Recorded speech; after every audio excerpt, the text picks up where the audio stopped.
Bapak, Ibu, Saudara, anak-anakku, warga Jemaat GKJ Wonosari secara khusus yang dikasihi oleh Tuhan Yesus Kristus. Kita bersama-sama akan merenungkan Sabda Tuhan sebagai materi pemahaman Alkitab pada minggu ini. Oleh karena itu, sebelumnya mari kita tunduk dalam doa. Segala pujian, hormat, dan syukur kami naikkan kepadamu ya Tuhan Yesus, yang menjadi penyelamat kehidupan kami. Kami bersyukur karena hari-hari kami Tuhan sertai, Tuhan hibur, Tuhan kuatkan, Tuhan pelihara. Saat ini kami akan merenungkan sebagian dari sabdamu. Kami memohon Roh Kudus berkarya sehingga kami mampu untuk mengerti dan mampu kami lakukan dalam kehidupan kami sehari-hari. Dalam Kristus Yesus kami bersyukur dan siap menerima sabdamu. Amin. Bapak, Ibu, Saudara yang dikasihi Tuhan, sabda Tuhan yang akan kita dengar pada saat ini terambil dari Filipi pasal 4 ayat yang keempat yang demikian. Bersukacitalah senantiasa dalam Tuhan. Sekali lagi kukatakan, bersukacitalah. Bapak, Ibu, bersukacita mudah untuk dikatakan, tetapi nyatanya sulit untuk diwujudkan. Karena apa? Karena bersukacita seringkali berkaitan dengan kondisi atau keadaan hidup kita. Adapun keadaan atau kondisi hidup kita sangat berkaitan erat dengan apa yang terjadi dalam kehidupan kita ataupun apa yang kita miliki dalam kehidupan kita. Yang terjadi dalam kehidupan kita, tentu kita akan begitu mudah bersukacita ketika kondisi kehidupan kita baik-baik saja, normal-normal saja. Pekerjaan lancar, tubuh sehat, keluarga baik-baik saja. Sedangkan apa yang kita miliki, yang kita dapatkan, seringkali berkaitan dengan apa yang menjadi keinginan dan kebutuhan kita bisa terwujud. Kecukupan dalam hal ekonomi, pendidikan, anak-anak, cucu, semuanya berjalan baik. Apa yang menjadi cita-cita atau harapan terwujud. Seakan-akan baik kondisi maupun keadaan hidup kita seperti di jalan tol yang lancar, yang tanpa hambatan. Namun bagaimana ketika semua itu tidak terjadi? Disitulah kita kemudian mengalami kesulitan untuk bersukacita. Bapak, Ibu, Saudara yang dikasihi Tuhan, sabda Tuhan pada saat ini mengajak kita untuk bersukacita. Paulus mengajak kita untuk bersukacita. Apa yang menjadi resep bersukacita menurut Paulus? Dalam sabda tadi dikatakan bersukacitalah. Sekali lagi kukatakan, bersukacitalah. Dan Paulus menegaskan sukacita itu akan didapatkan, akan mampu diwujudkan senantiasa dalam Tuhan. Kenapa mengatakan bersukacitalah senantiasa dalam Tuhan? Dalam berbagai keadaan atau kondisi kehidupan kita, ada kesadaran bahwa Tuhan ketika kemudian menjadi sumber kekuatan, sumber penghiburan, sumber perlindungan, disitulah kita meyakini bahwa kita mampu melewati segala hal termasuk dalam keadaan dan kondisi yang tidak menyenangkan sekalipun. Dan tentu itu bukan asal bicara, karena Paulus saat itu sedang merasakannya.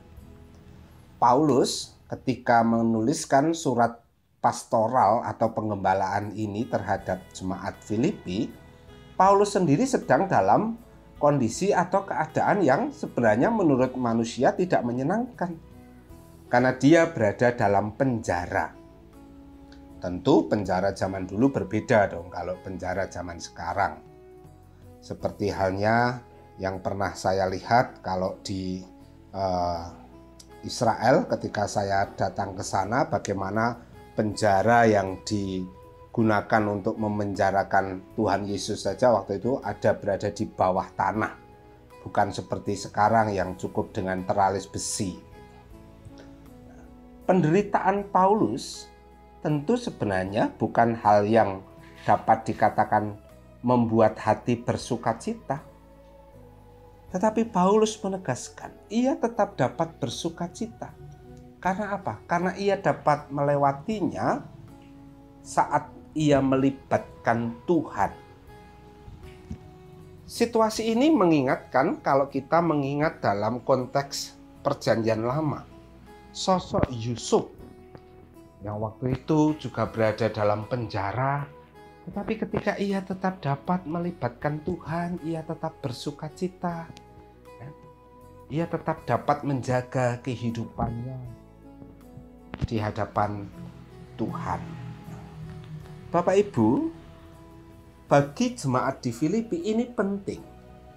Mengingat ketika Paulus tidak lagi bersama dengan jemaat Filipi, nantinya jemaat Filipi juga akan menghadapi berbagai pergumulan, penderitaan.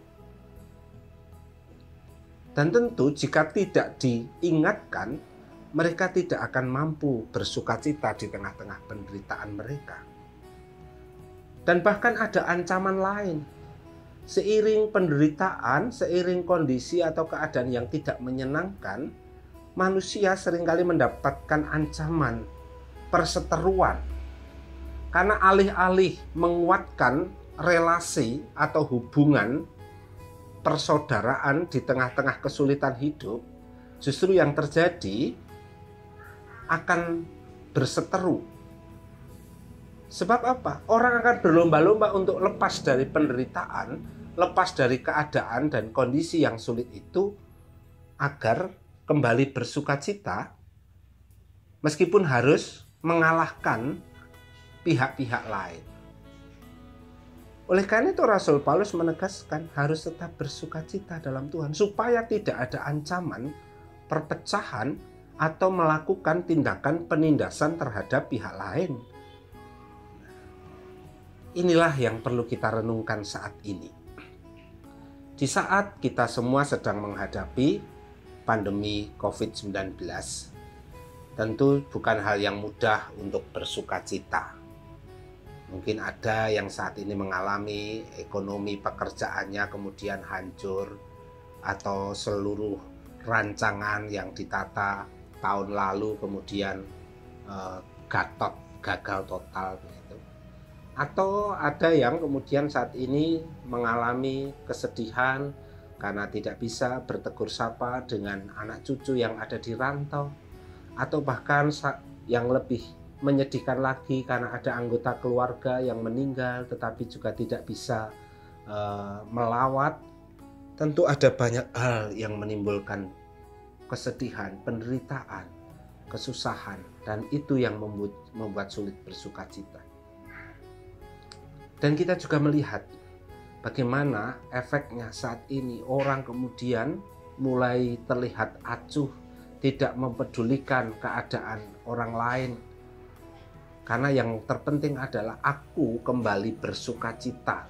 Dengan apa? Aku harus mendapatkan kembali sukacitaku berdasarkan apa yang aku inginkan.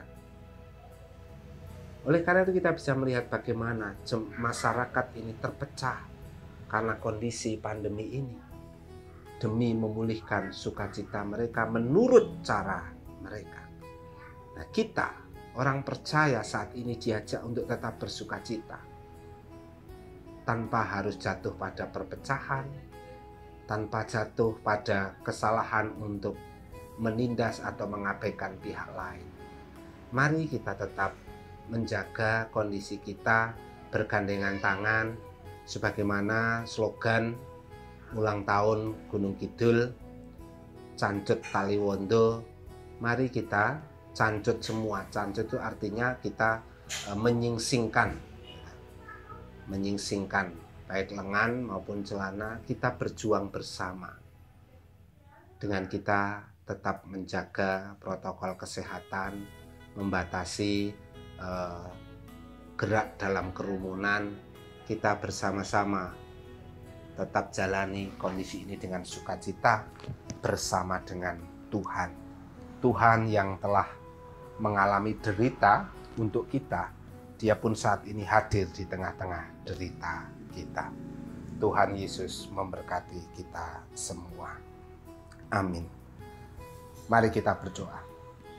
Ya Tuhan, kami memohon berkat-Mu agar kami tetap dapat bersukacita di tengah-tengah derita, kondisi dan keadaan hidup kami saat pandemi COVID-19 masih melanda kami. Mampukan kami untuk merasakan sukacita bersama dengan Tuhan, agar kami tidak jatuh dalam pencobaan, baik pencobaan perpecahan maupun pencobaan penindasan terhadap orang-orang di sekitar kami. Kami memohon hikmat-Mu agar kami tidak abai atas kondisi yang saat ini sedang dialami bersama, khususnya di Gunung Kidul, peningkatan kasus COVID, orang-orang yang terpapar virus corona. Kami memohonkan berkat kekuatan penghiburan, kami memohonkan berkat kesembuhan. Kami menyerahkan sepenuhnya kehidupan kami, sukacita kami di dalam tangan pengasihan-Mu. Di dalam Tuhan Yesus Kristus, sumber sukacita kami berserah diri. Amin.